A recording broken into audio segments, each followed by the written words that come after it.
Quite a lot of people are still in manual. Okay, let's give it a bit more then.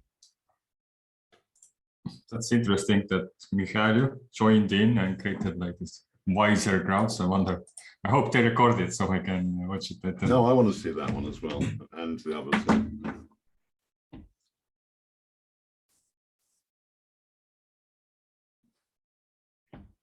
Let me know when you think it's a good time to begin, Thibaut. Well, now it's almost half less, so 25 in main room, but I guess it's good enough. Okay.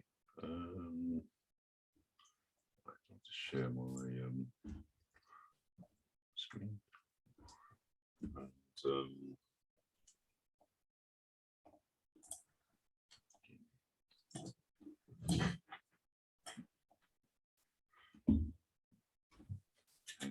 a bit longer, no more people. Okay, thanks everyone. Okay, this presentation is the latest in a series of community research initiatives in support of the Fund 7 Community Governance Oversight proposal. The previous events have covered anti-fragile success criteria and how to nurture a listening culture in Catalyst. And today we'll look at oversight of Catalyst parameter changes through the lens of the Cynefin Framework. The Cynefin Framework is a conceptual framework used to aid decision-making. It was created in 1999 by Dave Snowden when he worked for IBM Global Services. Cynefin is a Welsh word that can be translated as habitat, but its meaning extends to the domains we all live in and the places that you all come from. Okay, so in this slide, I'm going to give an overview of the Cynefin framework, and then on the next slide, I'm going to apply this to Catalyst. The Cynefin framework seeks to locate systems in domains or spaces defined by causal relationships. These domains are divided into structured versus unstructured domains. In total, there are 5 domains as follows. Okay. On the right-hand side are structured domains, and the first one we'll discuss is, sorry, my mouse is a bit, is the Stephen, sorry to interrupt you. I think we are looking at your presenter's view, and you meant to show us something like slide view. Slide view. Oh, okay.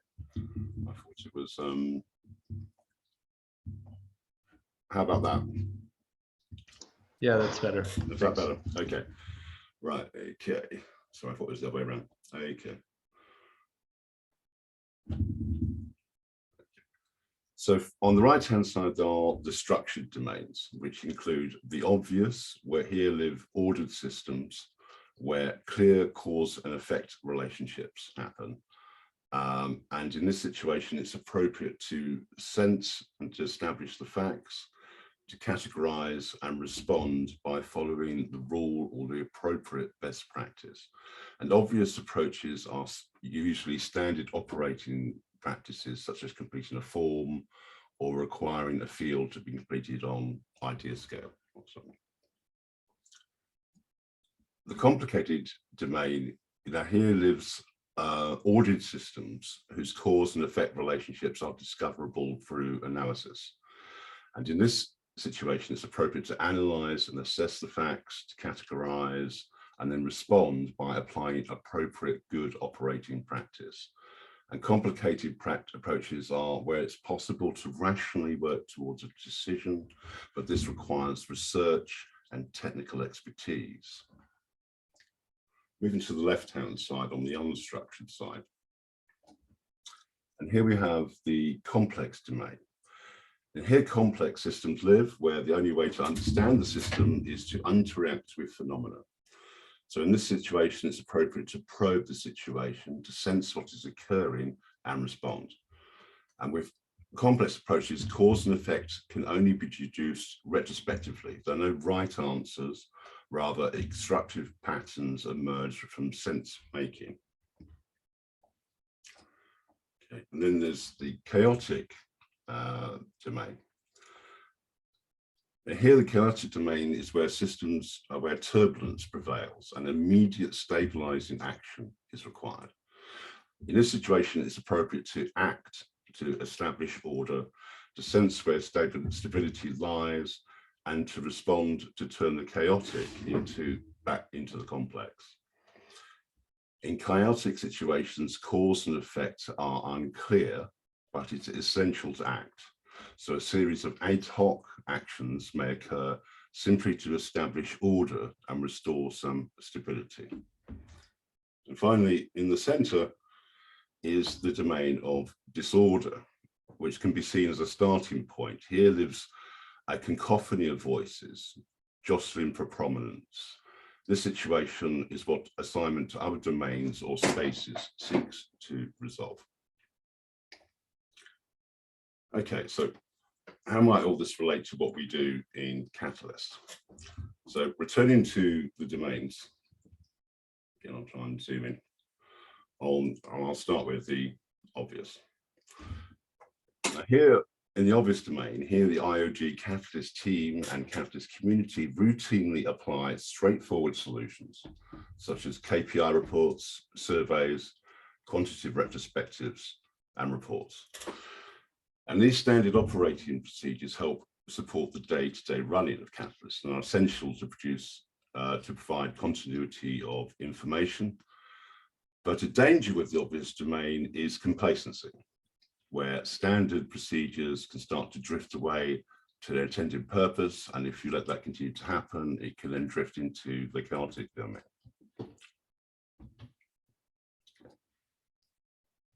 Now, the complicated domain. The complicated domain is where the IOG Catalyst research team, the technical council, and the technical council is a body that's proposed to work with Circle on implementing parameter changes, and Catalyst community academic research conduct in-depth analysis and research into discrete solutions. So things that can be resolved but take time and analysis, structured analysis to complete. Now in the complex domain, now here the Catalyst community, Catalyst Circle, and IOG Catalyst team, again, here, they innovate through the Catalyst experiment. This is an iterative process which probes for ideas, sense what's occurring, and responds with community innovation. So this is where the complex systems of distributed governance emerge. And the only way to understand what is going on is to actually interact with the experiment. And finally, the chaotic domain. Okay. Now the chaotic domain here, the Catalyst community, the Catalyst Circle, IOG Catalyst team react to unforeseen events that cause turbulence or instability in the Catalyst experiment. And a recent example of this can be filtered out CA assessments, where urgent action was needed to establish reliable assessment scores. And the VCA community acted spontaneously to sense how stability could be restored. And their response turned the chaos back into the complex domain of iterative governance, where decentralized voting could then now proceed once that stability had been restored. The domain of disorder. In Cardano, this is where many newcomers find themselves. It is the latent potential to move to a space where they can realize their contributions. And you might be guided by stars such as Quasar, sometimes appear to guide people on their journey.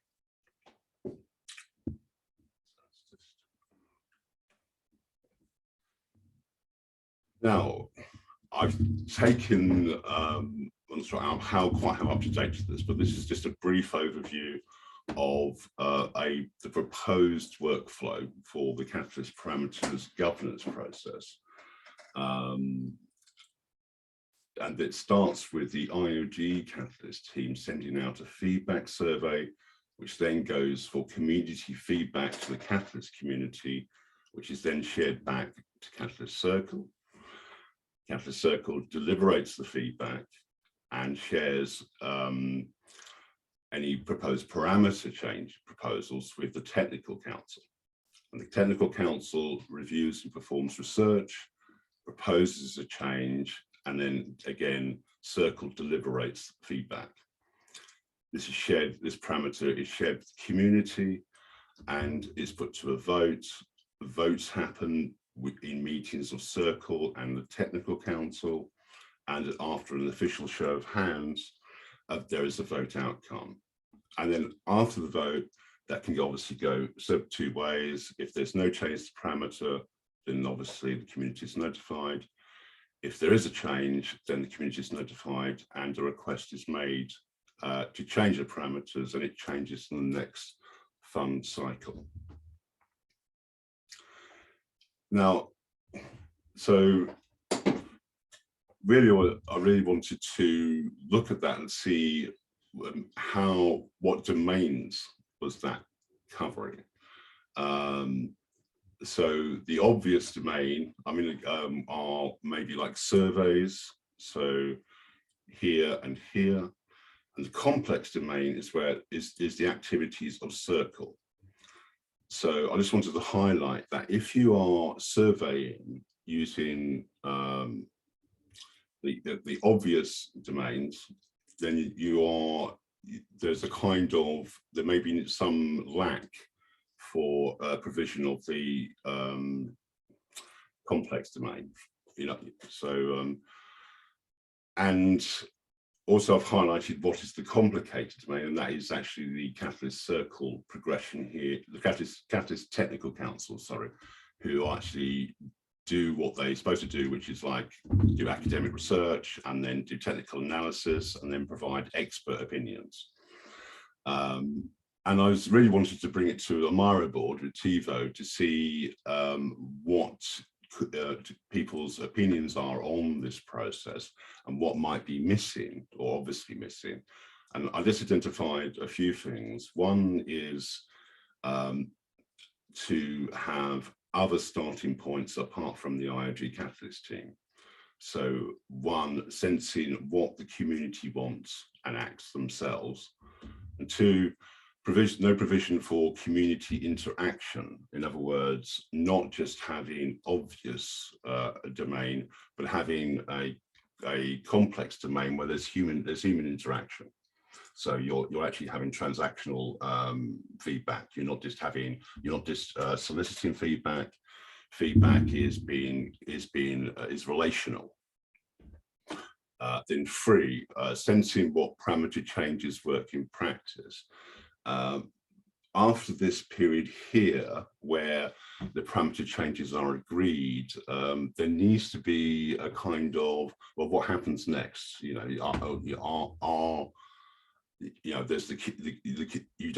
you need to track how that parameter is working in the wild. And then also the number four, so does the technical council. The technical council also have to track how that has happened. So that is really, yeah, that's it for the presentation. So you want to share a Miro board, TiVo, or shall I?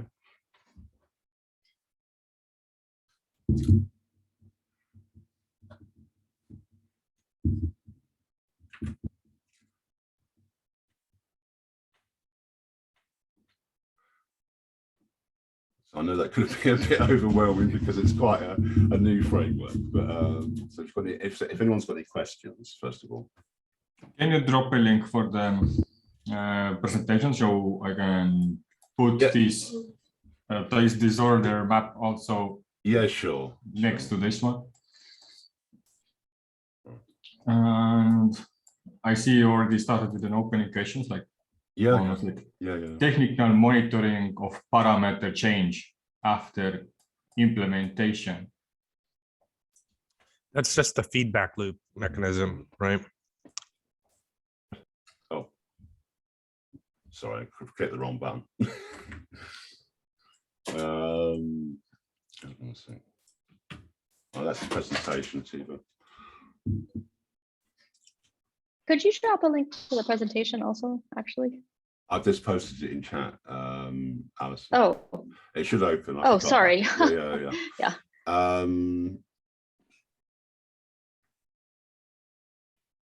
Yeah.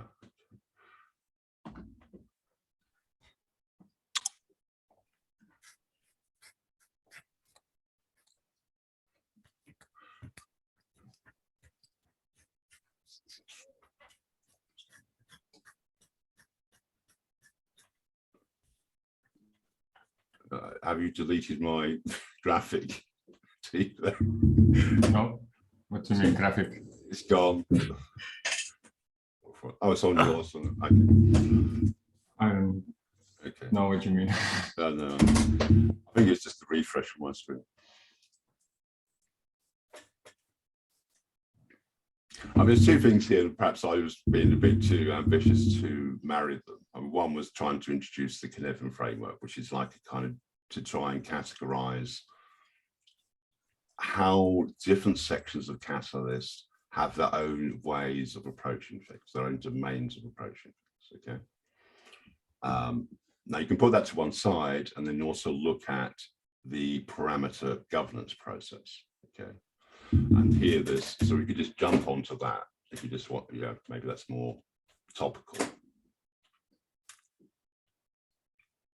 I guess one question I have, Stephen, is what happens when the technical council has to, I guess, are they authorized to, if necessary, go out and get additional professional opinions from deeper domain experts, academic papers, and if they don't have, if after reviewing all of the information and everything, they're like, we don't know, we need more expert opinions or something like that. I guess that's reviews and performs research. I guess part of that research is the ability to go outside of the technical council. That's expected or implicit. I imagine so, Johnny. Yeah. Okay. I mean, the technical council is comprised at the moment, or will comprise, of Dor, Kevin Hammond, and Professor Roman Ologoronopoulos. I haven't pronounced his name very well. So presumably they will kind of like form the kind of decision-making body of the technical council. But I imagine, yes, they would use the resources of IOG and outside IOG if necessary to gain the technical knowledge that they need for the parameter changes.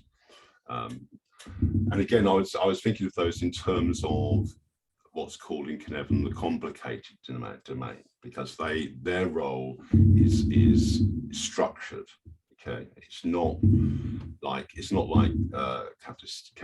Catalyst or Catalyst Circle, which is iterative.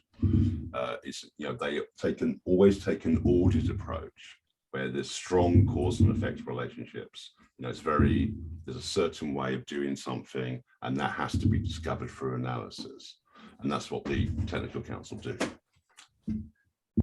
Yeah, and because I'm working on some work streams myself right now to try to potentially consider how the DCF might fit into this. Yeah. Right. And I was trying to think about, so I know that so this is for Catalyst, but we'll also have something similar for Voltaire, right? And, I'm thinking that rather than having to put more experts and cover more domains within the technical council, to have enough kind of a polymath viewpoint in the technical council so that they know the limits of what they don't know, and they know how to go out and get, potentially, if they need deeper technical input, they can submit an engagement request to the DCF to provide that deeper level of insight. or on a very technical subject that they're not subject matter experts on. Yeah, again, I mean, these are broadly internal IoG questions, I imagine, Johnny. So I kind of like. No, but part of why I'm representing that I'm trying to challenge the IoG notion, because eventually it will be someone who isn't IoG, and that someone who isn't IoG, I call that SWE. That's my acronym, right? Sure. And that it will actually be a DCF, which will be a consortium, of which IoG may be a part of that consortium, and there may even be additional consortium. Right. Yeah. I mean, yes. I mean, the DCF, the objective of the DCF, very high level, is to move more of the development, the IoG development stuff onto an open source basis, and then, as you say, to have a kind of consortium. And that's going to take time to transfer DCF over into that way. But I can see it providing a role akin to the technical council. I suppose the technical council is like a short-term, an immediate solution to that, really. So it provides a resource to provide technical advice, given that there will be changes to catalyst parameters. But returning back to that issue of catalyst parameter changes, and this is what I was really like to focus on in this workshop, and that is, you know, who raises those parameter changes and what processes we should follow. Alison, you got your hand up. Yeah, and I don't know if you can answer this or if it's known, and I think Harris has stepped out. I raised this question initially, but looking at the work streams, so it looks like the Catalyst Circle votes, the Catalyst Technical Council votes, and perhaps there's a vote during a general Zoom meeting. And one thing that's not clear to me is, how do those three different communities form consensus?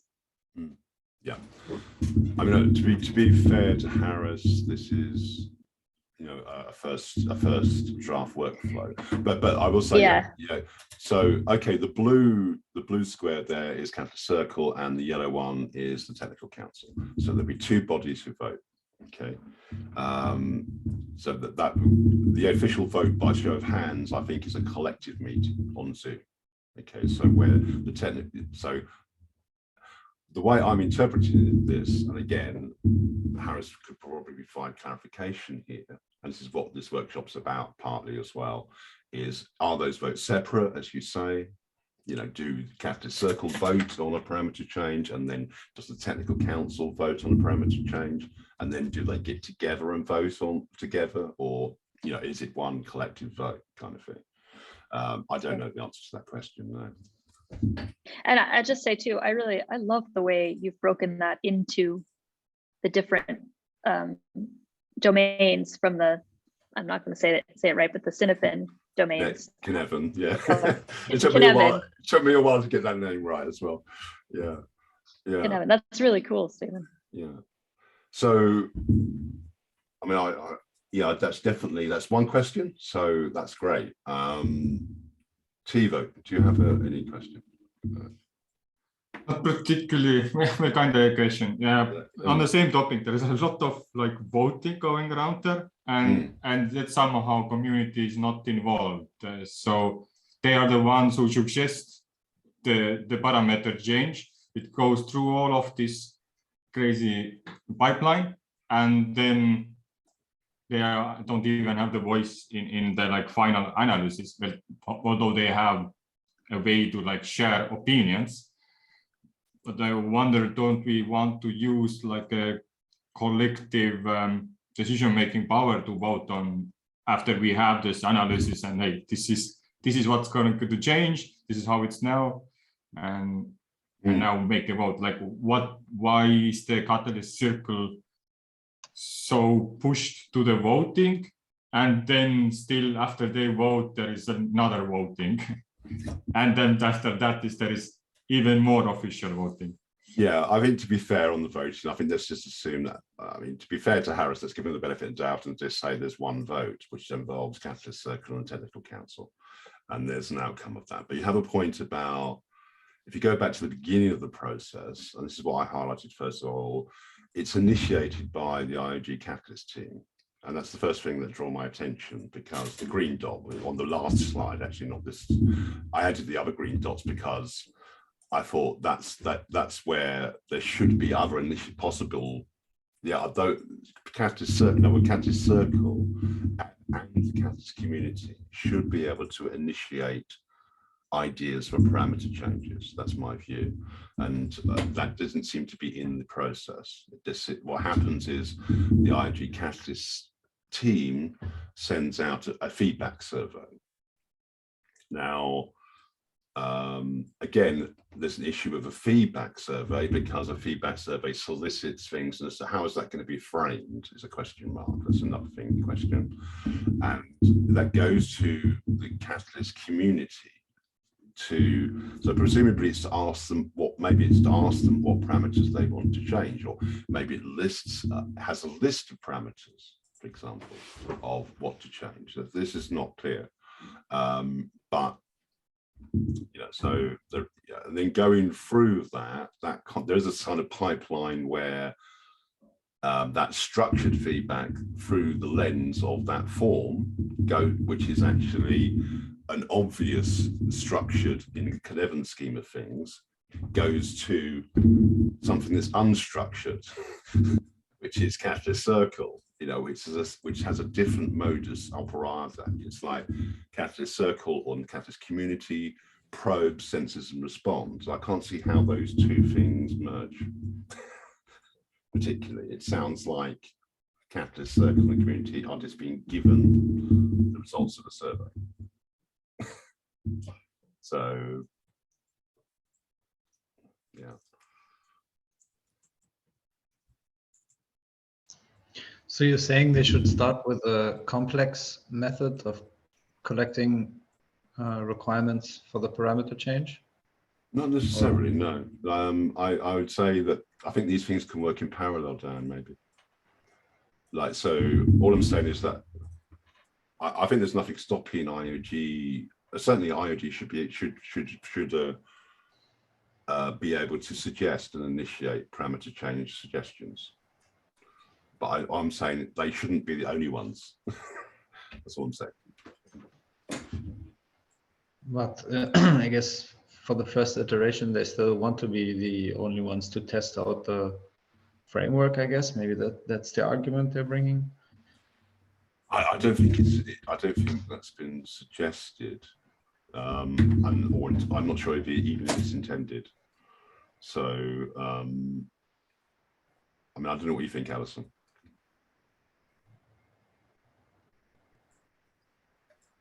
I got totally distracted responding to Simon in the chat. What was the question? Dan was talking about for the first iteration of the technical council. Is it intended by IOG just to present their own parameter change? And I was saying that I don't think that's the case necessarily, because I think in the circle meetings that we've had, that isn't the impression I think that's been created. No, it's certainly not the impression I got either. I understood that the technical council was to give technical expertise, or I shouldn't say, I mean, yeah, expertise on the parameters that are being discussed. But that said, I think this is all very much in the beginning of the pilot, and I think there are a lot of open questions.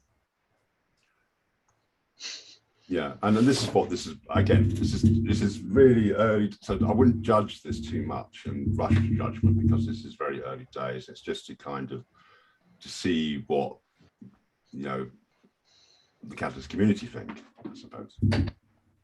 Yeah. Did Harris have to drop out? I missed him leaving it. So, yeah. Probably.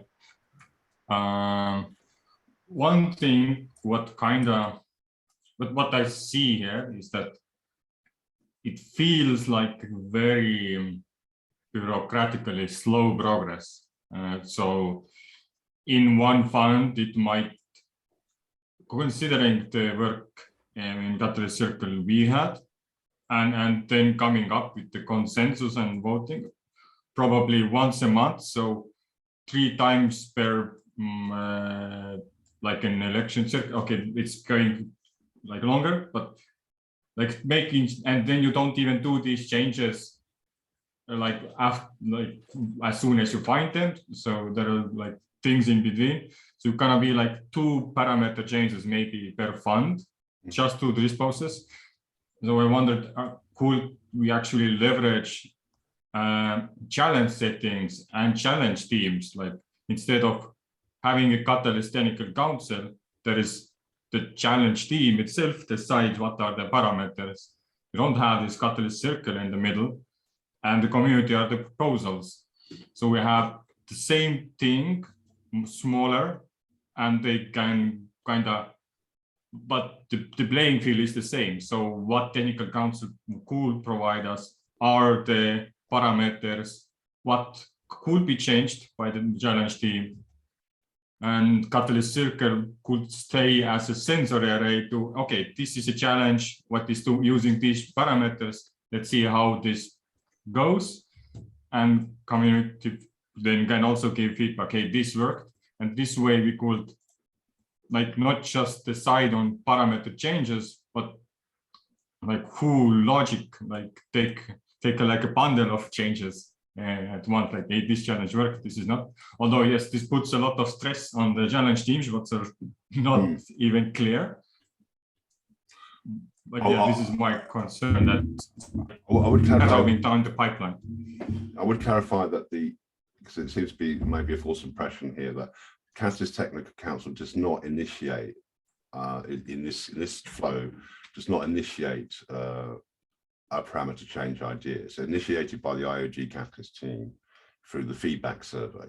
So now IOG could initiate something, but it depends. It really depends how that feedback survey is structured. There's a lot hanging on that.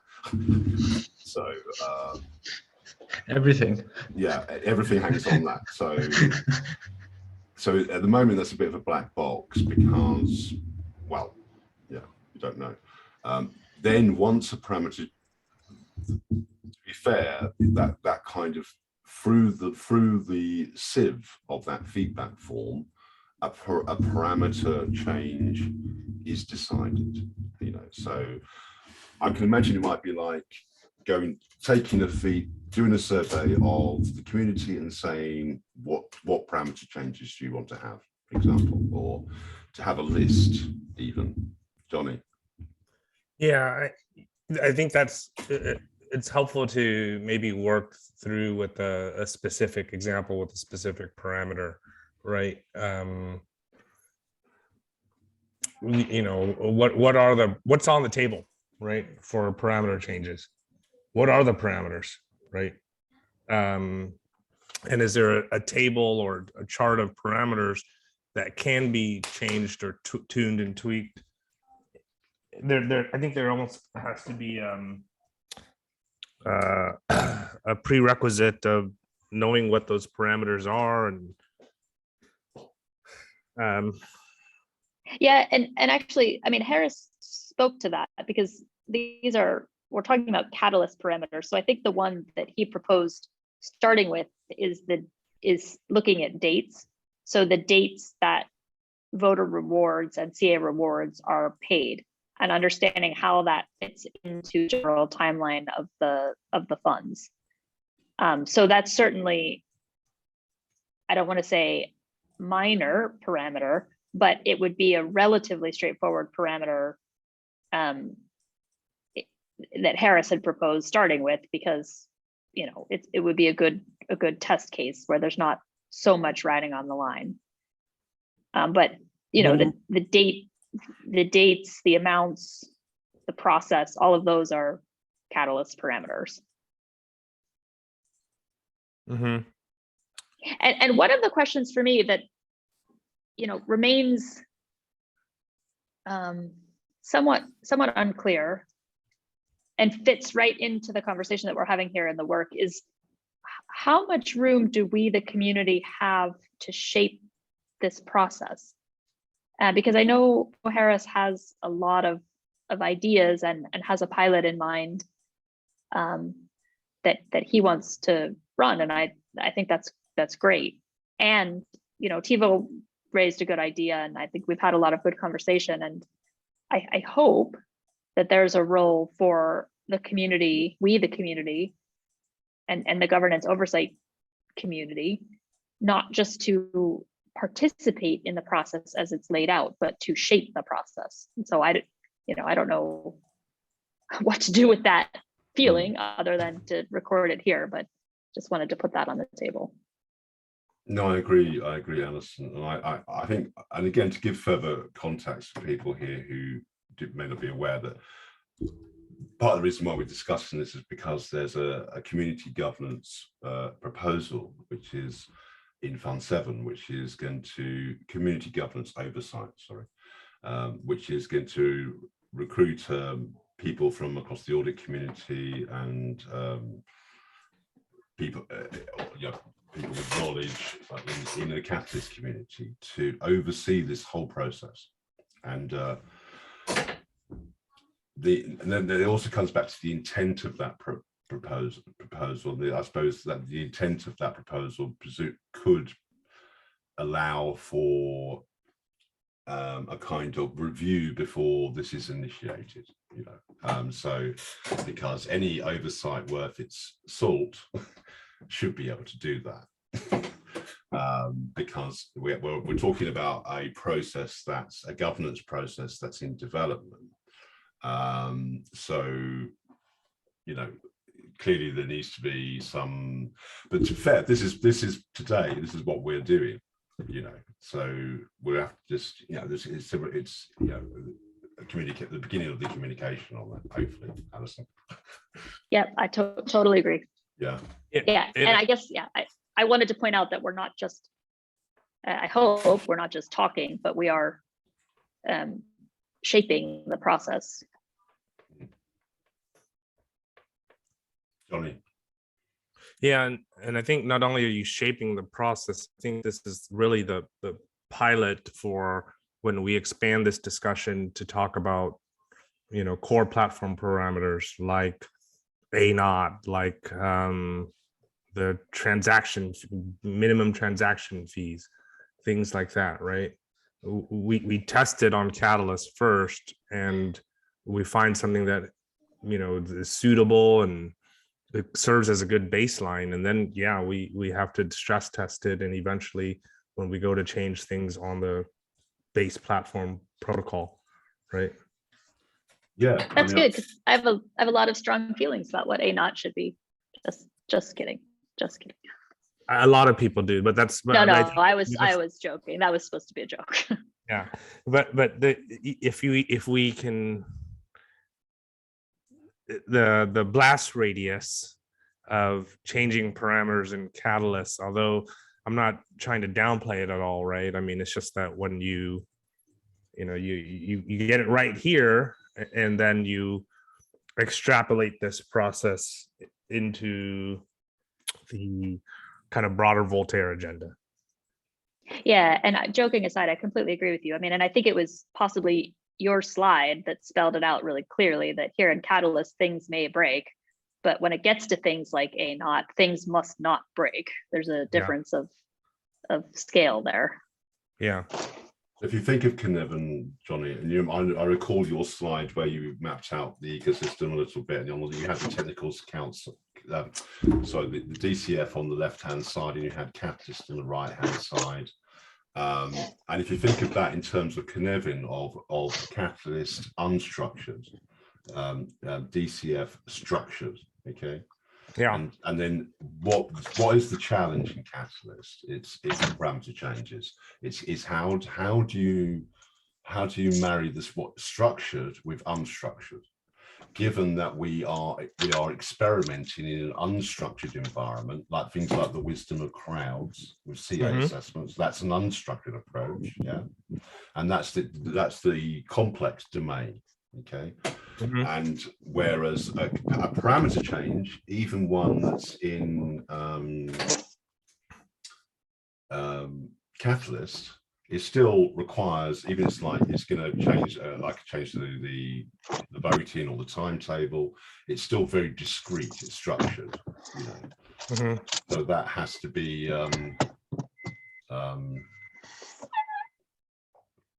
Sorry, muting quite on it. You know, so that challenge then is kind of ports to any other parameter change, doesn't it? Yeah. Have you given any thought to that, Johnny? Because I'm fascinated to hear what you think of that. Well, one thing I know, this is actually kind of exotic, and I'm have no basis for it other than just a thought experiment, right? Is what, you know, like we have different countries in different states, and they have different sets of parameters, everything from tax rate, whether they have income tax or property tax or sales tax. I almost sort of wonder if it's feasible for there to be like a federal model within Cardano, so where people can say, hey, I want to be in this Cardano universe where these are the set of parameters, or I want to be in this Cardano universe where it's this set of parameters, and we see which ecosystem is attracting which dApps and which, right? I like I said, total crazy thought experiment, but I've pondered that before. I just don't know if that could possibly work, and you know, who's going to shoot me down and who's going to scream at me for even, you know, pondering it, but it's crossed my mind before. It's actually, it sounds a little bit like what Polkadot does with their Kusama. Yeah. Well, not the parachains, no, not the parachains, but the Kusama network, which is, you know, they call it a canary network. So it's a full-fledged blockchain, but they experiment and try out things on the Kusama network, and only after it's been tested and played with and trialed on Kusama do they move it over to Polkadot. Not exactly the same, but Kusama is not a test net. It's a live, fully functional crypto blockchain on its own. Yeah. Before, when I mentioned like introducing in the challenge teams and their proposals and challenge things, this is what actually kind of is the same thing what you're suggesting, well, from maybe a different perspective, but establishing this kind of like a fund and with the specific rules which could lead us, the proposers are like, okay, I like this method of like doing proposals and the way it's shared out, like having limits or having a bit of reputation or having like a small MVP, some payout, and then like leveling up the proposal and getting like funded in the process while getting stuff done. Like there are so many ways we could actually interact.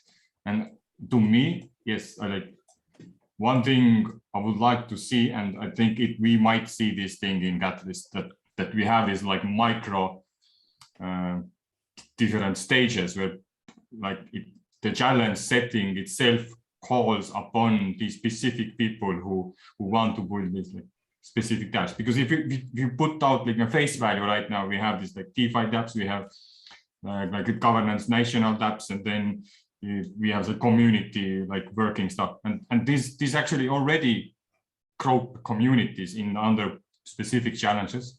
So when we could also structure the challenge itself to help these proposals under that thing, it creates that community. So yeah. Yeah, I mean, there's certainly, I can see where coming from, things can be challenge led. I think picking up on what I took from what you were saying, Johnny, is like almost like the resilience of the internet type model, where you have like redundant servers. If you take one out, it's not going to take out the entire network.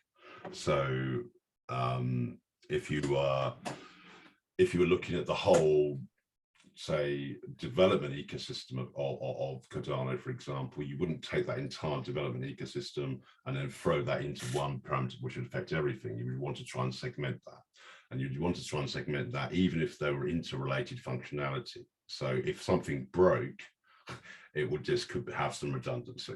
you know. It's kind of like a parallel universes. I'm sorry, I didn't mean to interrupt. Yeah. I mean, that could work in Catalyst. The problem, I suppose, that in Catalyst, there's a single treasury and a single process. So that would imply segmenting that, which is not necessarily a bad idea, you know, so, or having a test treasury or something like that. Well, yeah, and even that, it's not just Catalyst. I'm trying to think in terms of a Cardano ecosystem that is actually multiple Cardano ecosystems. And to some of these experiments, we really only know the set of parameters, right, over a longer arc of experimental data. And if we see that one ecosystem is thriving and populations are moving, I mean, a concrete example, right, is migration between states in the United States or between countries in the European Union, right? Maybe one has a particular set of parameters, tax rates, regulatory, VAT rates, things like that, and they compete essentially in an ecosystem of ecosystems, right? And some ecosystems grow, or some countries grow, or some municipalities and regions grow, and others don't. But at the end of the day, you're looking at, I don't know, a number of factors, quality of life, and maybe people can even self-select, and they can say, I want to live in this Cardano ecosystem, right? And you can, and the beauty of it is you can leverage the same fundamental underlying technology. It's just different sets of parameters. And so you can have a Sunday swap on one with a certain set of transaction fees, right? And that same Sunday swap lives on another one, right? And which one is attracting more users, deployment, transactions, etc. It's a half-baked idea, but I just, I think. Go ahead. Sorry. I see a lot of initiatives, say from IOG, saying, here's our suggestion for a parameter change, for example. And but it sometimes, and this is partly the reason why I wanted to look at Cynefin, is that where we want to go to is distributed or decentralized governance. Okay, that's unstructured. Okay, and it requires probing, sensing, and responding. In that sense that you just said, where people, let's imagine where people can choose where to go, but there's a kind of, that requires a kind of stable network, where the network has to be stable enough so that actually it's not disrupted, it doesn't fall into chaos. So there's some mechanism there for making something distributed work. Okay, that could be smart contracts or whatever, and that probes, senses, and responds. And it isn't structured. What's happening now is structured approaches are trying to build distributed governance. That's my takeaway here. Yeah, is that you're getting people who are analyzing, sensing, and responding, coming up with these kind of structured approaches, and that will never build a distributed system. So going back to the process here of catalyst parameter changes, the thing is, where is the distributed governance emerging? It's in the community, and that's imperfect. It's imperfect and it's unstable. But that's the place where the parameter changes, or most of them, has to be initiated. Is my view. Yeah, I just, I think it's just tough when we have to think in terms of one set of parameters for everybody, and we're going to constantly be tweaking and tuning them and kind of responding. And it's, sometimes we, maybe even a parameter to think about is how much can a parameter change proportionally per parameter change, right? So that there's a modulation function in the rate of change that we can introduce. Yeah, I mean, clearly there's a role for the technical council there. Like if we were introducing, like I'm trying to think of a good example. Let's say we're changing the voting system in Catalyst, tweaking it, let's say. And obviously there needs to be some technical expertise looking at that to see the impact that could have, you know, the danger of making that change, you know, making an informed decision on that.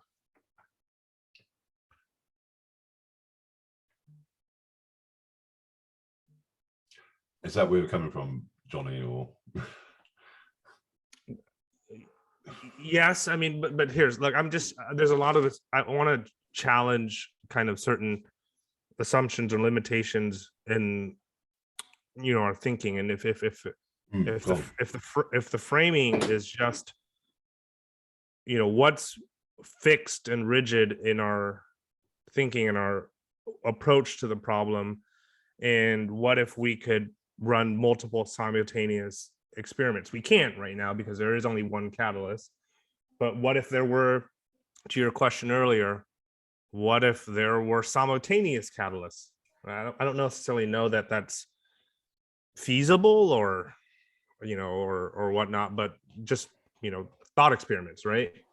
Yeah, although I will say that thought experiments all very well, because I kind of set the luxury to that as well, because this is coming up. I don't want to shut that down particularly, but these parameter changes are coming in March. Okay. Okay. And with the community, the impetus for this is the community would like a voice in that. See? So yeah, that's what this is about. That's fine. Yeah, That's fine. So those are the I'll work with those constraints. No, I do because what you're talking about is fascinating, Johnny, but it's just like, you know, that does kind of focus the mind, you must admit, you know. So so the concern here, that's why we're so focused, or I was so focused on the process, because the process, and you know, the process is a process that's initiated through a survey form that just goes to the community from IOG sufficient, you know, for example, you know, that kind of these kind of questions, and they're quite what's the word, mundane questions in a way, but they're kind of like, you know, I guess ultimately, right, I'm putting on my community member hat right now, right, is I without actually seeing, because I can imagine a scenario where we send out the survey and we start asking about this, and people, you know, like they don't have that context switching and that frame of reference. It's like, huh, right? What are these questions even asking? Like, what are these parameters? What is this parameter you speak of? Right? Yeah, I mean, my question is why are you starting with a survey at all? Because let's think about this, you know, because why is well, you could start with a survey, but you could also say, well, where's the problem sensing? You know, isn't there already ideas in the community for parameter changes? I mean, Kenrick, do you think there's already ideas in the community for parameter changes? There's plenty, yeah. It's hard to, there's a lot of difficulty in how we successfully manage that. Yeah, and that's what this process is about, really. How do we filter the parameter changes that we're concerned with in such a way to prioritize them in a way that, you know, can go through a process of review with the technical council, for example. Does that need to go through feedback forms and surveys and retrospectives only? How are they designed? Yeah, so if I think about something like, say, you know, like a parameter change that people can easily relate to, like, right, is how much Treasury per fund, right? Total Treasury. or how many ADA, right? You know, like people say, you know, let's just say right now, what is it, 8 million in Fund 7, right? And somebody says we should make it 16, we should make it 32, right? Where do you even kind of begin to kind of put a process around that question, right? Because I think it's a big question. It's an easy one, and I think anybody can relate to, you know, some of the more nuanced parameter changes. Like, what are some examples of some of the other parameters that we can change? I think the answer to that, Johnny, is that there's also is already there's some disambiguation needed. There's like delegated voting. It's like it's not that one person will say, "Oh God, you know, let's expand this budget to X, Y, Z, you know, 60 million or something." It's going to be, you know, some kind of consensus from the community, isn't it? And how do you arrive at the consensus on parameters? Alison. Yeah, I think you just made a really excellent point, Stephen. The whole point of the circle is to sense and prioritize problems. So wouldn't it make much more sense to start with what the circle thinks is an important priority and thinks based on the feedback collected from the community, and take that as the starting point for a parameter change, rather than a survey? I mean, maybe I'm just now getting the whole point of the conversation in the Cynefin framework, but really that is the sole purpose of the circle right now, is to listen and sense problems, and solving the problems seems like it would be the ideal starting place for parameter changes. Yeah, and IOG already has a seat there, right? So it could be Yeah, absolutely. Yeah, Dan, you had your hand next. I very much agree with what Alison is saying. To me, it does make sense to take a survey and then ask the community, when you have the circle, that should be the human survey to the community. And the issue is, I think, that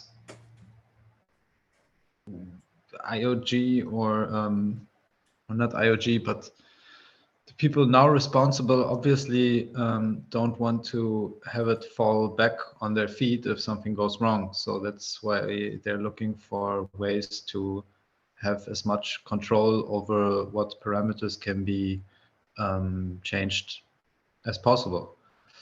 And that's also one of the reasons why I also like this idea of the canary or the integration environment, or something that Quasar is also talking about with the Hard Fork Cafe, like an alternative network to Catalyst, where alternatives government processes can also be ideated, because otherwise, as Timo mentioned in the beginning, the process is too huge to be iterative in the context that we're working. And so I'd really like to see either proposals or even a challenge like the rapid funding mechanism combined with the Cynefin framework to come up with ideas that make sense and bring us forwards in parallel to what IOG is proposing. Yeah. Kenrick, you got a hand up, sorry. Yeah, I'll just try to build on Dan's comments. So, you know, within the realm of managing the Treasury, I agree that some variation and different kinds of pools might be worthwhile at some point. But at the same time, when I first got into the cryptocurrency space, I felt strongly that the ability to evolve the networks and develop their capabilities would be the principal long-term value. And Cardano's efforts along those lines were part of what's attractive. I also, at the time, had real concerns about the long-term value of Bitcoin, because I thought that its difficulty in evolving would ultimately undermine its value. But I've come to learn that the opposite is also true. That the fact that Bitcoin can't be changed easily is part of why people have such deep trust in it. And so there's a kind of yin and yang balance between the ability to evolve, develop, and improve the network and the security and trust that is gained by making sure that it's not easy to change the network. So as we think about this discussion about how to manage the parameters of Catalyst and management of the Treasury, I think that yin and yang between the trust that's gained by it being stable versus the ability to change and improve the processes need to be held together. Yeah, that's an interesting point, Kerry. I would say, is it trust or is it trustless? because that's the big feature of Bitcoin, isn't it? It's permission. Yeah, well, I mean, trust comes from the fact that it's trustless in the sense that you gain trust in the decentralization of it because you don't have to trust individual nodes. Yeah. So again, those two phrases I think work together. But it does. Sorry, before I go on to Johnny. And maybe what the way it would relate here is that it would be good to have a process with regard to management of the parameters that has some trustlessness built into it. In other words, one member of the circle, for instance, can't dominate and make arbitrary decisions that undermine the well-being of the community. Yeah, some sort of stabilizing rules. Yeah. Johnny. No, I think it's necessary to change. It's just the rate and frequency of change. For example, I think, the US isn't perfect, but we have our Constitution, and our Constitution allows us to amend the Constitution. But in all matters of practicality, it requires a constitutional convention. It requires it requires things that, for all intents and purposes, are effectively impossible to institute, right? And so I think we have the ability to change in Cardano, in Catalyst, but too much change at once could destroy it. So there has to be some modulation, right? And that's where I raised the question of rate and frequency. Yeah, I mean, I would say about Bitcoin doesn't have governance. That's really, it's kind of a payment system which is trustless, and it does its one job very well. So it's not really trusted in a governance sense. Well, the Bitcoin improvement proposal process is kind of the Bitcoin governance. I would suggest that, looking at Cynefin as well, governance is a human choice. What else is it? It requires, it's unstructured because it has an element of, it's not causally closed. If it's causally closed, that's a computer, it's not governance. Unless you're talking about something else. What are we talking about here? So often because we're coming from the blockchain cryptocurrency world, we often bring a structured approach to human problems. Quasar. Yeah, I wanted to mention the idea of the U.S. or people migrating to various governance systems that are more appealing. That's going on everywhere. But if you take a look at what it's doing to the public education system in the U.S., it's having a really, really bad effect on people that actually need the education. Like the little kid in the back seat screaming for French fries.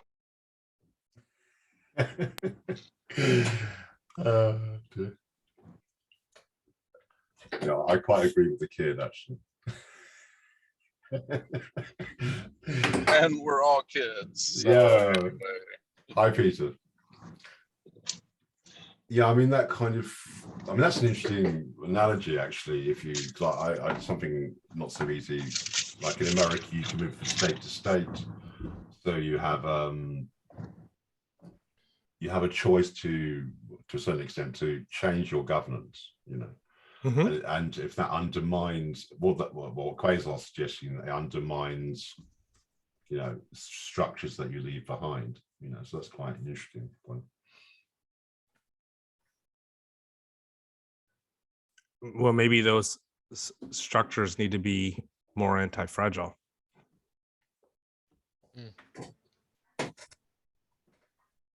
Yes. I suppose. I mean, yeah. Again, in those. I mean, again, another big question is does anti-fragile relate to Cynefin, for example? And I haven't really thought about this particularly, but does Talib's approach accommodate that distinction between unstructured and structured domains of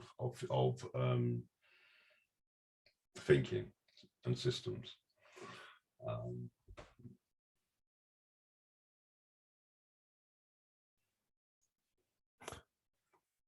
Yes, it's clearly complex when you're dealing with systems of systems, right? Yeah. I mean, and the way I'm taking all these paradigms, Johnny, like anti-fragile, yes, it's included in the proposal, community governance oversight, it's referenced, and it as a kind of context. And I did do a presentation on anti-fragile, but it's just one framework. It's not the answer necessarily. You see what I mean? It's so the purpose of this is also to look at these frameworks, or look at different frameworks actually, and to see what's that bringing to that to this conversation. Yeah, I you know, go ahead. I'm sorry, I raised my hand. Yeah, my hand's not raised either. I'll carry on then. Yeah, thanks, Johnny. You just made me think of something, Stephen. Just I'm not sure what to do with this thought, but your work into researching these different collaboration systems or even governance systems, anti-fragile and Cynefin, all of that is a deep expertise. And Kenrick, I know I saw some comments you had made about the need for governance research. And I would just propose that the technical council should not only have experts and seek out expertise in technical issues like game theory and I'm not sure what else they would look at, but on sort of the hard skills, I guess I would say, the math and the science and the computer science that is so important to making sure we get this right, but that we are also bringing in the research and the expertise around governance research, because we don't need to reinvent the wheel for things that have already been researched and studied, and there are good ideas out there. And I think that belongs both in the technical council, because that's a place for deep research, well thought out expertise, as well as coming from the experts in the community that have this experience and perspective and expertise as well. Yeah, and she's referring to a tweet I did earlier this week, but IOG did respond with a brand new paper that was just released this month. And it is quite good. I'll put it in the chat. I recommend people take a look at it. Because the nice thing about the paper is it lays out a lot of the key characteristics of governance. And then it does a comparison of about 10 different cryptocurrency networks with regard to the style of governance that they're currently using, including the Project Catalyst. You know, so there's a description of Project Catalyst in the paper as well. Yeah, and one question Sorry, Alison. I'm just, sorry. Looking at this now. Thank you. I'm just looking at this now. I saw the tweet, but I'm guilty of not looking at the paper more thoroughly. Do the two authors have governance experience, or do they have blockchain experience? Well, I don't, so I can't answer that definitively. Agilis, as I understand it, is one of the lead researchers for IOG, and I don't know all of his background, but you know, the paper definitely shows expertise and thoughtfulness about governance. And then Philip Lazos is one of the IOG researchers who works on game theory kind of applications that would relate to governance. But I think maybe where you're going is that there is also the need, I think, for political scientists and social scientists and economic scientists to kind of weigh in on this. Yeah. Exactly. Organizational behavior experts and even, I mean, philosophers. Yeah. Well, that's where I'm coming Ethics, from. ethicists. Yeah. I mean, I need to look at that paper, Kenrick, and I know that, I mean, he does some great work, and Golos, Karios, and Philip Lazos. But if you look at the paper, it's technical governance, it's blockchain governance. Yeah, it's the extent of political theory extends to game theory. Okay. Now, what I'm coming from in all my approaches is philosophy, you know, and I mean the whole range of that. And philosophy also includes what Angelos is doing, includes game theory as well, actually. Yeah. And so it can go from the kind of quite hard mathematical side of that to quite social, qualitative, interpretive philosophy. Yeah.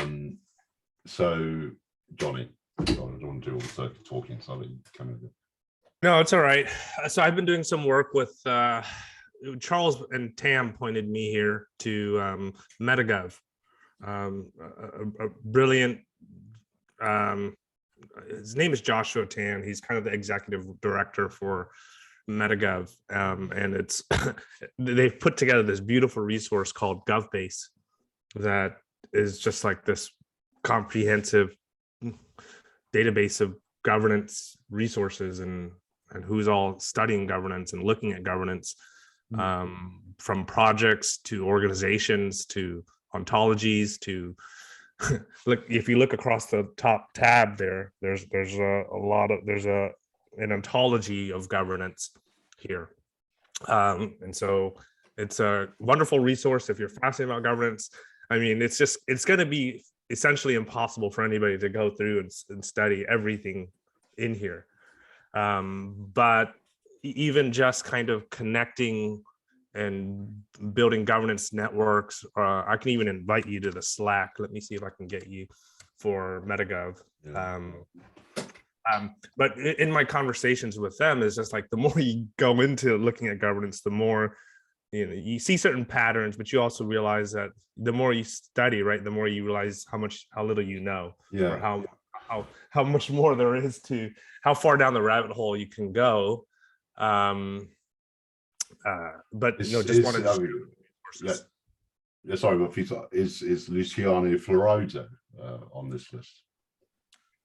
I'm not sure. Yeah. Can you go back to GovBase and see if it's on the GovBase, the Airtable? GovBase. Okay, let's have a look. It's very comprehensive. And by the way, I connected. Florida is spelled Floridi. FLO. That's two F's there. So that's fine.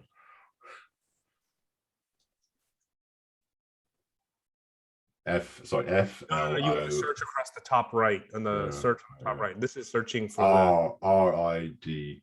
Yeah. Right. I'll put it there. So I mean, the reason why I mention that, because there often seems to be some quite, you know, blind spots. Nope. Zero. Yeah. Okay. Do you know who that is? No. No, okay. He's the Oxford University's emeritus philosopher of information. You know, actually, Josh is actually doing his PhD in computer science around governance at Oxford. So yeah. But this he runs a research institute on governance and philosophy of information at Oxford. He set up the school there for it, you know. And he's written a book called The Philosophy of Information, and you know, it's just there seems to be a certain how can I put it? Yeah, going back to Cynefin.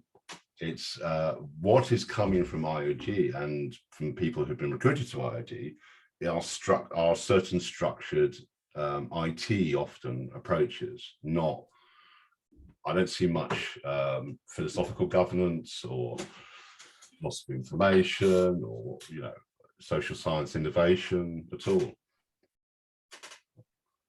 Sorry, Alison. Yeah, well, and just building on that point, Stephen, and going back to something Johnny said, that how difficult it is to be faced with an amazing resource like that and to be able to dive in and digest it and comprehend it. I would say that outside of a structured academic program where your life's work is doing just that, it is really difficult for any sort of generalist who is passionate about governance but not studying it at the PhD level to do that. And I think that's true for any discipline. And it's one of the things that I like about the bicameral model of having the Catalyst Circle, you know, which is where I feel very comfortable. I'm a generalist. I like to think that I know Cardano and Catalyst very well and I'm reasonably intelligent, but I don't have a PhD in governance or the philosophy. Of the breakout rooms with a big red button. I was making a brilliant point. So Felix will help us to reopen the breakout rooms so that we can get right back in. Apologies. Thank you so much. Thank you. I thought only Twitter Spaces rugged. I didn't realize. We were the OG ruggers. Let's just combine all of them. Yeah. Just a reminder to stretch. And maybe we needed a break. Yes, exactly. Fill our water glasses. Yeah, that's a good break. We needed to reconnect and come back and have a good laugh, travel through space. I'm gonna fill my water bottle. This doesn't happen in real life meetings. No, for real. This is exciting. Yeah. This is custom for us. Mixer. It's been very interesting because I've been jumping between the rooms, and it seems like all the rooms have been kind of touching the same topics. You've been talking about inclusiveness, all of you, but in different forms, and it's very interesting. Most can do it. Let's just press the button.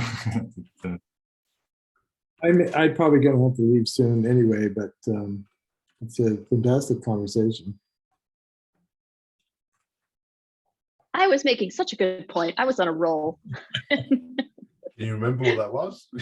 No, I was just saying that in the same way that we need experts in game theory and blockchain development and computer science in the technical council, we also need real academic experts in governance and philosophy, because part of what an academic PhD program does is ensures that experts in the field teach budding experts how to digest the most appropriate and important and critical information. Because if you just go at it, you know, kind of as a layperson on the internet, it is sort of impossible to navigate.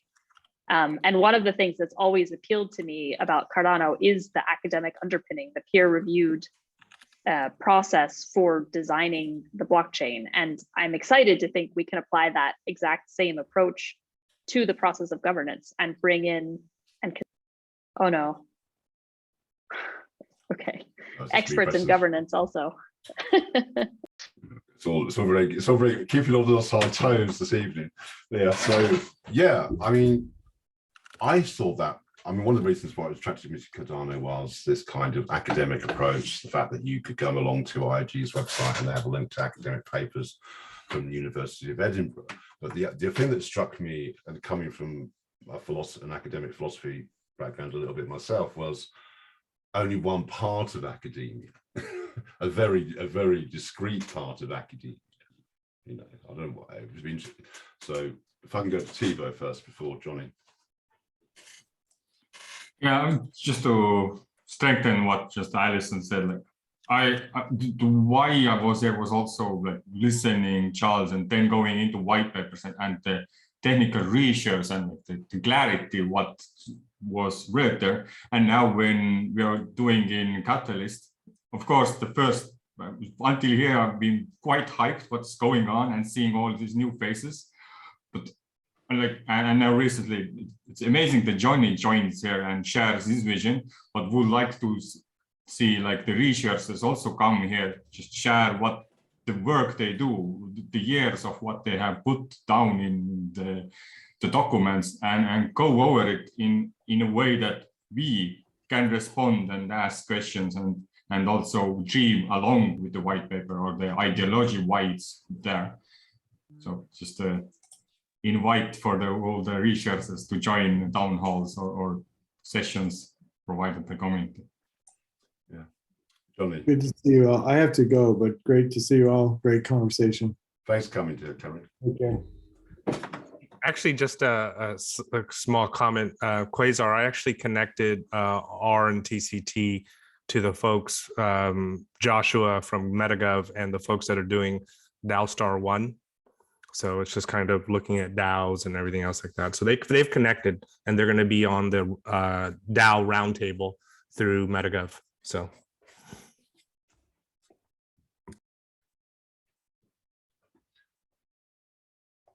I mean, all the resources in chat I'll try and save and document on the, because this is sort of my attempt at doing kind of community research, I suppose, and for the community governance proposal. So I'll put it in the Git book and document people's comments and with the video. But this is exactly what I was trying to elicit, was kind of, I mean, obviously it's the first phase because, you know, the proposal's not funded yet, but we obviously need to start getting people together to think about these things, to actually have oversight of these things. Well, the other thing too that I actually kind of like of just, you know, is the whole notion of like Pinterest, for example, how anybody can create their own Pinterest board and kind of curate that way. It's a little chaotic at times, but you find you know, you can kind of navigate, find somebody who's made a Pinterest board that you like, and we can make our own governance Pinterest boards. But that's kind of like the beauty of kind of crowdsourcing curation. And, you know, I know we have some resources here, but we can also potentially, if we find something, contribute to these resources, because these are aggregation points, right? And they try to bring it all together. There's a question in the chat for you, Johnny. You mentioned we need librarians, and what do you think of the differences? Well, you know, because library sciences, right? They actually, it's not just tucking it away, and it's actually coming up with developing the systems to find the information that we need as well, so that we can. There's so much information. And so some notion of categorizing and coming with that Dewey Decimal System or whatever, I don't know what the equivalent of that for us is, but you know, I think there's value in not just archiving and record keeping, but organizing. And I'm not saying that we have to come up with one, you know, outside of the elementary model of particle physics. There's very few, you know, like I love ontologies, and I love trying to look at things. For the most part, I'll settle for taxonomies. I think there's you were familiar with the Wisdom of Crowds paper that Daw referenced for CA assessments. I have not familiar with the paper, but I have read Malcolm Gladwell. Yeah, so.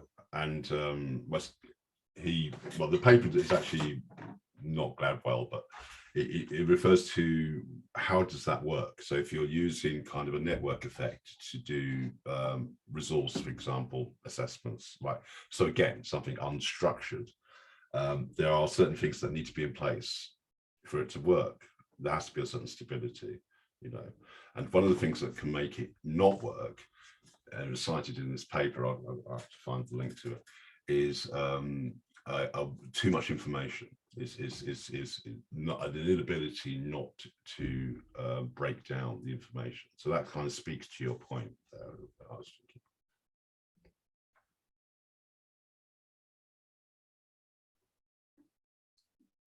I'm going to say in the pause that I also have to drop off, but this has been a lot of fun. Well done, Stephen, for organizing and researching and facilitating a really important conversation. This has been a really informative, fun breakout room. Good. Talk to y'all soon. Talk to you all soon. Bye, Edison. Right. Browsing this Airtable, I was checking into this crypto governance metrics, and this governance type of measuring is very, very light. We have like voter participation, node honesty, financial independence, and degree of decentralization, whatever that would mean. Like, how do you measure governance? Do we need to like measure it by voter participation? Or the governance should be measured by all the different like community, or maybe even not community, but system archetypes. This seems like a very weak side. Yes, Johnny. So, I mean, governance is, to me at least, fundamentally the allocation of decision rights, right? And exercising of decision rights. And to what end do we allocate and exercise decision rights? To some sort of outcome, right? We build our models, and if a governance system is effective, it's producing some desirable outcome. So what is that desirable outcome? I mean, that's funny because it's an interesting perspective. That's not what governance is about at all to me. Governance is about expressing meaning, and it's open-ended. It has no end. It's a continuum. So, and that's the problem with a structured approach to governance. A structured approach to governance is discrete, just like a discrete statement that you've made. An unstructured approach, which is decentralized, has no end. It's a continuum. It's a continuous iterative approach, iterative creation and discovery of meaning. Now, where does that fit into blockchain? And what are we doing? You know, in the Catalyst community, hopefully, we're creating an unstructured, distributed, or decentralized, whatever the word, community. You know, and that is, I mean, in the Cynefin framework, that's kind of, Cynefin theorizes that as a kind of iteration that probes and senses and responds. Okay, it's process. It's not the structured end. It's not analyze, sense, respond. It's not like here's the end. You know, kind of thing. Johnny. Yeah, but you also have kind of like that Maslow's hierarchy, right? Hierarchy of needs and higher orders of meaning, right? And so, you know, if governance is fundamentally about survival, right? You know, food, shelter, whatever, all, you know, those types of things, or if governance is about higher order definitions of meaning, right? Then the model has to change, and the decision rights framework changes accordingly. If it just, you know, how many different parameters do you introduce into the model before, you know? And to me, I love models because, you know, models are representations of reality. In most cases, there are some sort of abstractions or simplifications of reality so that we can play with the models and say, okay, we do this, change these parameters, apply these inputs, we get these outcomes and we get these results. But because reality is necessarily complex, right? It's complexity, information theory. So, you know, but in general, why do we build models? Yeah, so you're equating decision theory with governance. To a certain extent, right? Because, you know, we ultimately have to make some trade-offs with our models, and we build models because, quite frankly, it's cheaper than building the real thing, right?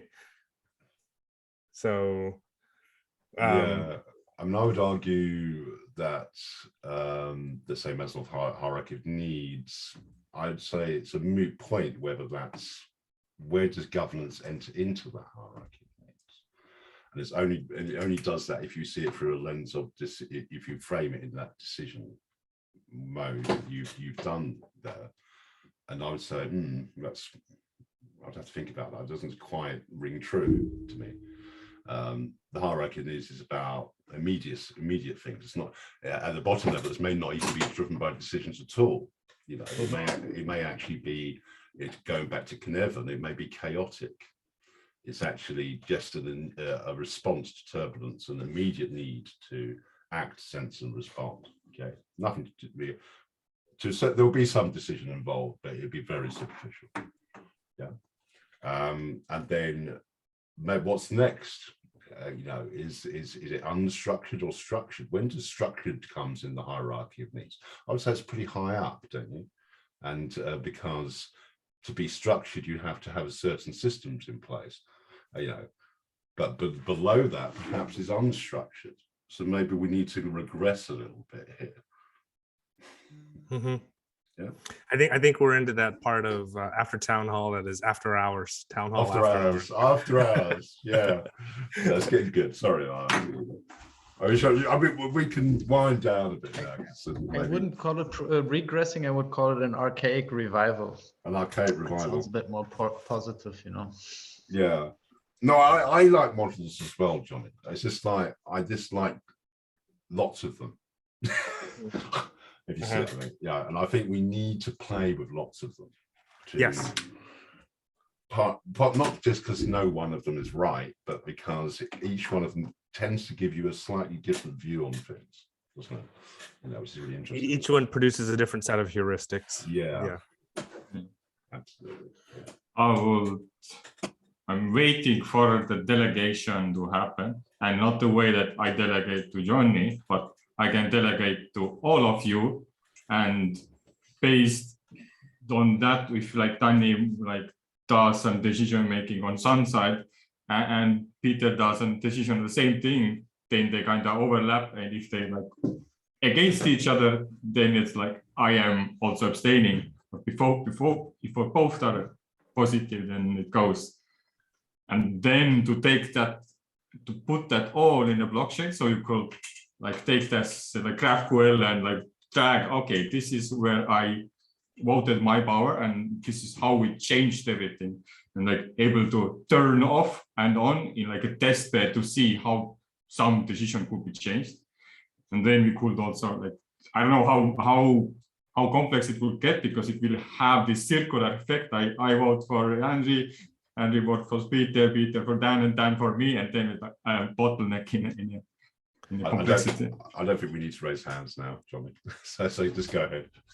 Well, I think you're kind of a tensor network, right? And definitely, I would have you some weighted combination of you guys in my tensor network. Yeah. I found it interesting what you said earlier about DCF, because DCF seems to have very quite. Here, listen to this conversation about catalyst parameters. Is it so different from DCF? Is DCF a lot more structured? Is it all structured? There's no sense of that catalyst unstructuredness there. Well, yes and no, because I think, and I don't want to apply I think there are different ways to apply Cynefin, and I would espouse some bimodal, that some parts of the DCF will be more complicated, and some parts will be more complex, right? And maybe some parts will be kind of obvious, right? Down. Right. And I think you need to have that. But the way I like to kind of broadly frame the DCF, right, is let's think of a city, right? Most people, when they think of cities, they think of buildings, museums, arts, parks, restaurants, shopping, homes, workplaces, and that type of stuff. The stuff that's above ground, right? That outward manifestation of the city. Very few people think of cities and go, ooh, look at the roads, look at the public infrastructure, look at that's some great plumbing and some sewage there.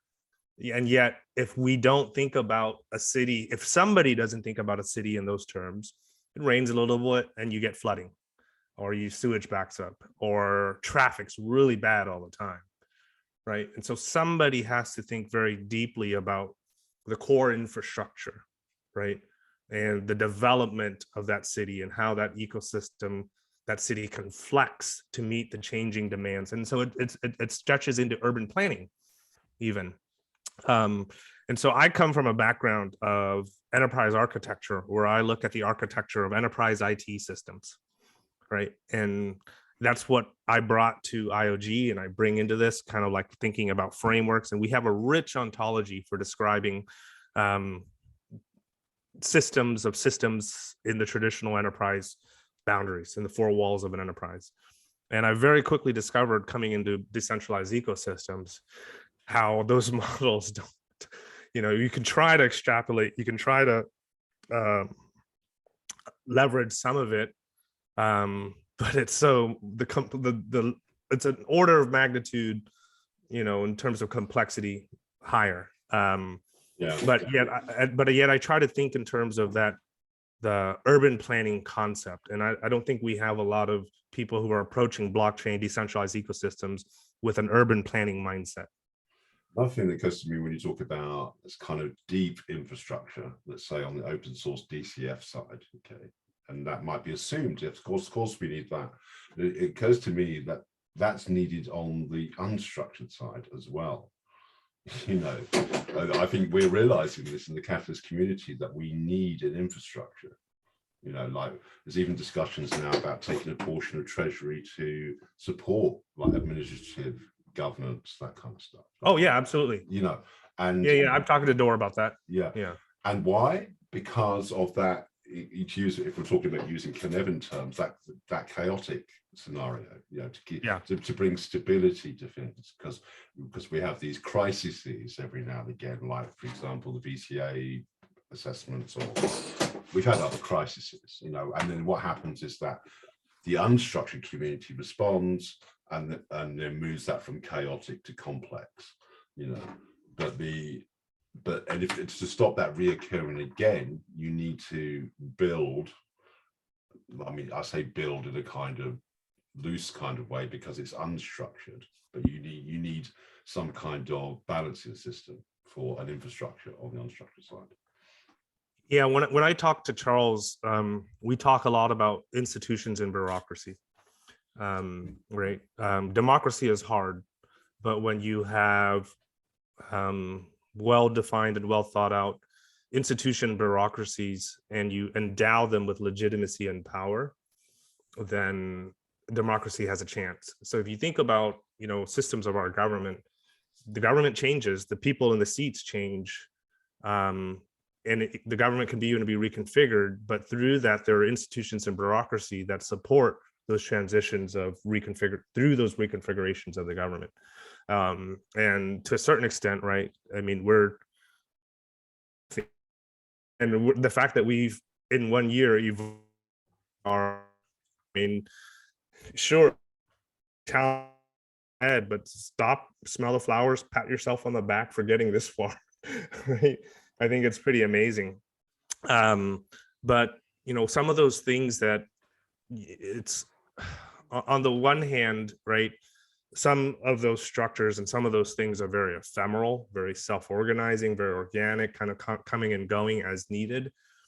But we should think very deeply about where should some sources of those institutions and bureaucracies become plant roots? Where should they become more permanently embedded, and so that it goes from being bureaucracy to actual institutions to support the bureaucracy? Yeah, or should there be institutions? I think I don't know how everyone else feels in this conversation. I quite wrestle with that a little bit because I don't know, was it Steve Jobs who talked about companies that come into existence just to fulfill a purpose, that kind of thing. And for me, distributed governments should be a bit like that.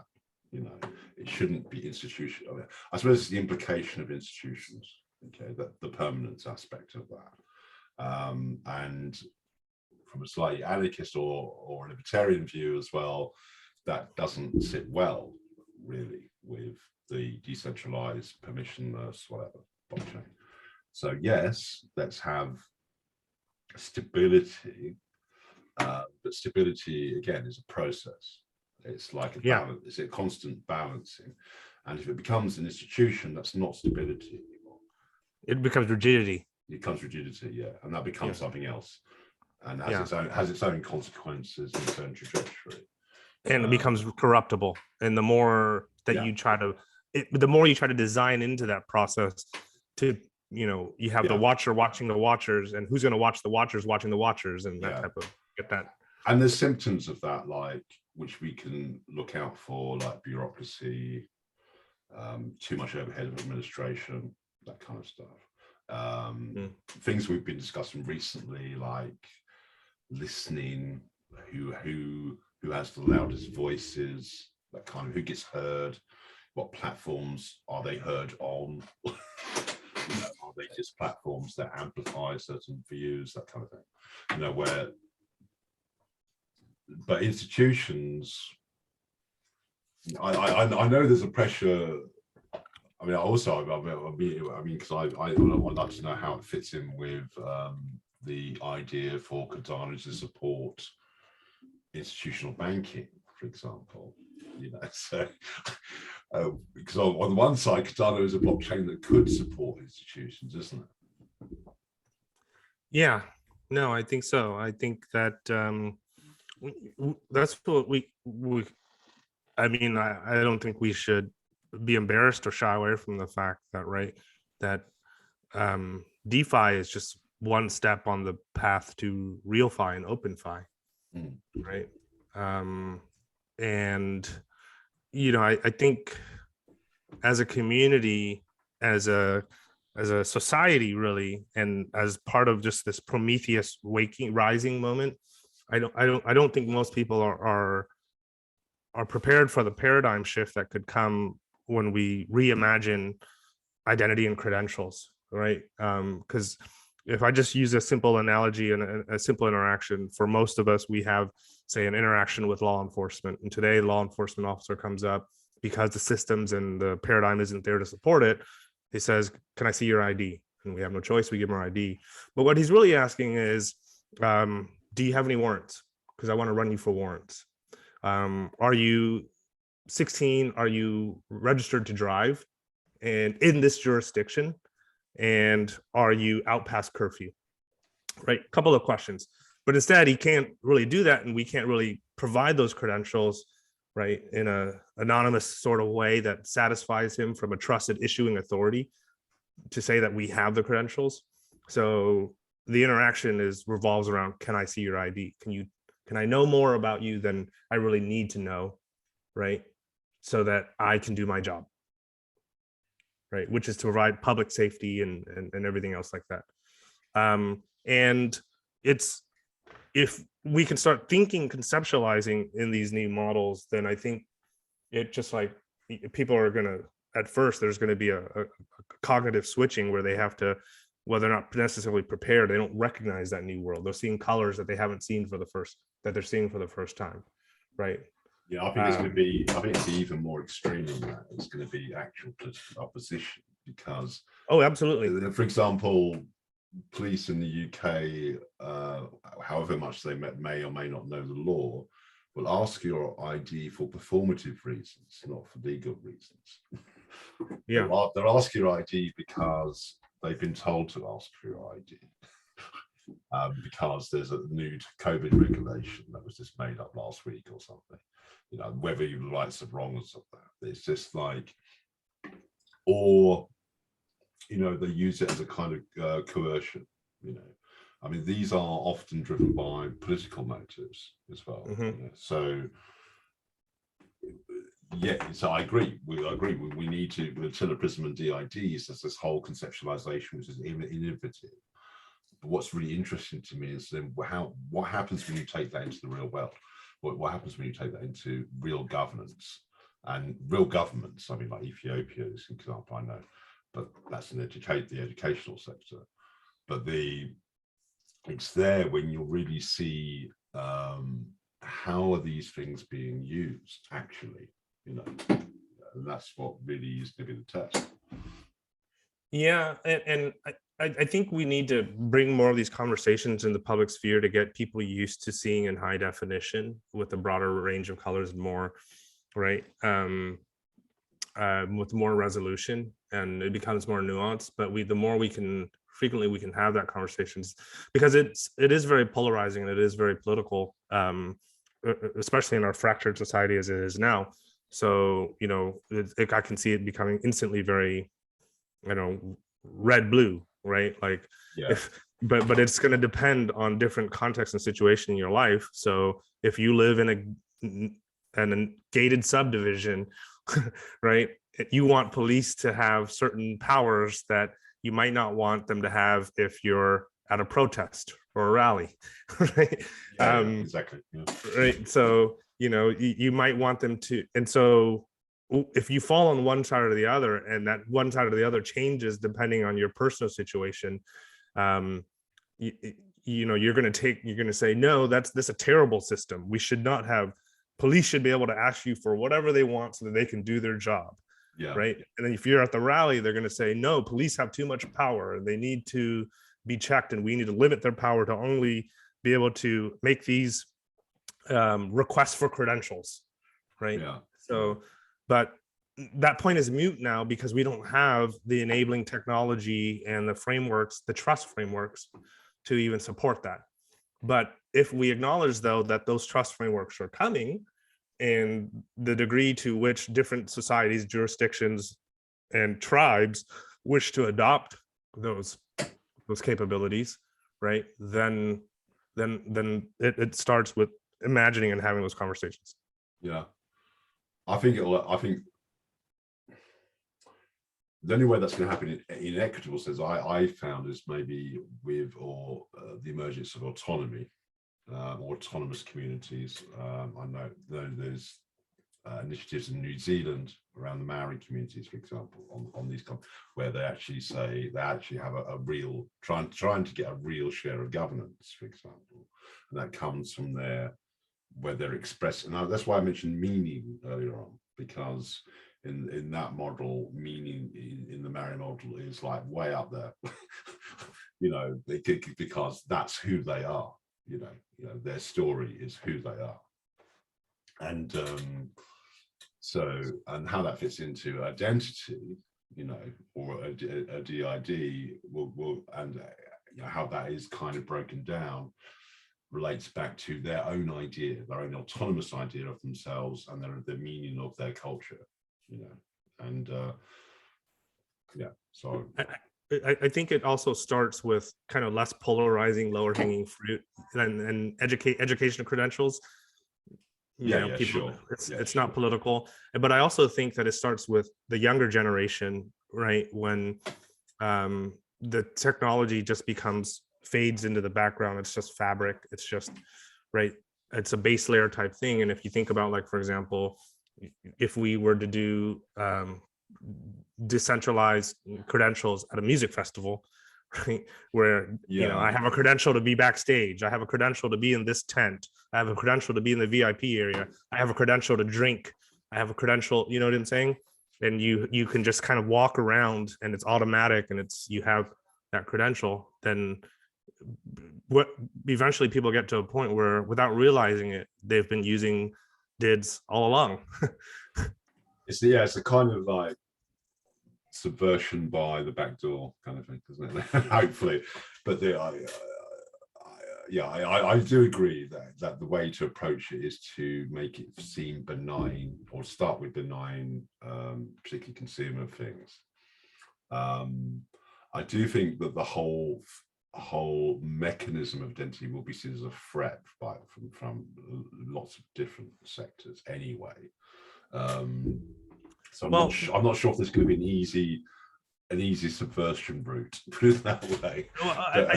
But not if see, because and if you attend the Atala Prison Pioneers, I should do, yeah. He's become a good friend of mine now. Tony Rose, our head of product for Atala. Yeah. He starts the course off with no technical material, but purely a couple of papers that talk about the ethics, the history, and the need to account, right? And it started in kind of feudal Europe, really, right? The need of you know, from, you know, the Middle Ages, really, of kind of collecting taxes and needing to account. And that's where the need for this level of identity came from. And there's a need for identity before that, but it was purely social, just, right, like tribal identity and, you know, who you are within the tribe. But that's a different construct. But it wasn't until certain power structures arose and they needed to collect taxes and they needed to make sure that the grain silos were kept full and they needed to know how much to provision, that the real need for accounting gave rise to the need for the type of modern form of identity that we've accepted. Yeah.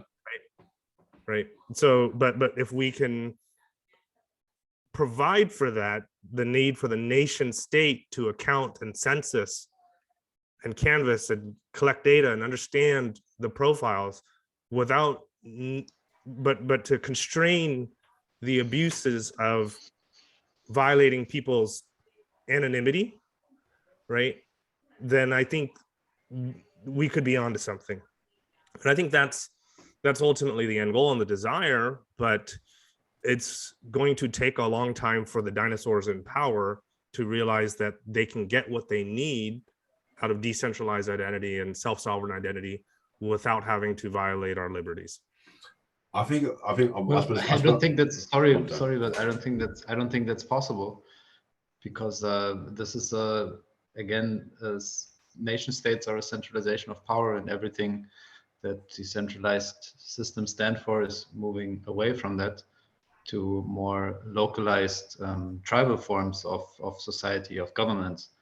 And I live in Germany, which is a highly bureaucratic country, and they are trying to introduce blockchain into the bureaucratic apparatus for years now, and miserably failing at it, because it's no matter how they try, it just doesn't fit. It just doesn't fit. And if you try to make it fit, you will break one or the other. So for Ethiopia and the African countries, I don't know, maybe it's different from a theory perspective. They have less bureaucracy and maybe it could work, but again, there is corruption. And if you give enough people enough power over other people, then they will get corrupted. And that's the whole idea of blockchain, that we move away from this. Right? I mean, I think there's something behind, like, it's not just taxes. I think the crunch would come to, let's say, okay, Cardano's rolled out a set of prism. It's got this great success. So it has these great successes. A lot of the world is using it. And then you have all the security services knocking at your door and saying, can we have a back door, please? Yeah. Okay. What do you say to that? And oh, you know, okay, we'll shut you down. Sorry. Well, but I think if they can achieve that through a self-sovereign identity, decentralized credentials framework, right? And I think it's possible, because what they want to know is, okay, so if let's say a protocol is operating in a particular, it's a decentralized protocol, right? They might, but if these companies behind some of the providing the infrastructures and on-ramps, right, they may just say, like, for example, that they don't need a KYC they just need to know that there has to be the trust. You have to understand how the trust framework works, and it's going to take a long time. It's going to take about 10 to 20 years, I think, before these trust frameworks really see adoption. You'll see experimentation in the next couple of years, but the idea is that you have to reconcile these trust frameworks within these nation state government frameworks. And and it comes down to, you know, the need for markets. They just need to know that what their exposure, the regulatory, the risk exposure, systemic risk exposure to those markets, and they need to they want to be able to catch cheaters. And if somebody's cheating in a particular jurisdiction, then they want to be able to take punitive action against that. So you have markets, you have regulators, you have lawmakers.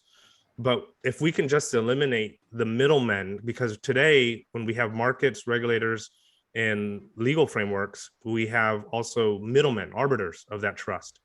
And those arbiters are the points of corruptibility and influence, and that, you know, that they are middlemen of necessity, but they provide very little value in this decentralized ecosystem. So even in this decentralized, you know, world of the future, we'll still need regulators, we'll still need lawmakers, and we'll still need markets, right? Now, if you can participate in that, because in certain markets, and it's not even that anybody can participate in those markets, but now you have a credential that says, you know, and you can, your transactions with that will be essentially, they just want to be able to collect their fair share of taxes from those transactions, right? And so if you, yeah, I suppose I hear where you're coming from, but I think that's just naive. I'm sorry, it's just not how the emphasis is on fair. Yeah, the emphasis is on fair. It's just government. If you look at history of governments, like in the United States, look at how the security services, I know the names of them in the US, you know, how they have surveilled its own. Oh, the deep state. It's not the deep. That's just jargon. It's true. They have surveilled the citizens, and they want to. Why? Because that information gives them, provides a power. It's like another power level between politicians, and it's even extra legal, actually. Yeah. The same in the UK. It's almost a principle in the UK, actually, because of the kind of weird constitution. We have a constitution that's not a constitution, but it kind of has medieval aspects to it, which are about the sovereignty aspect.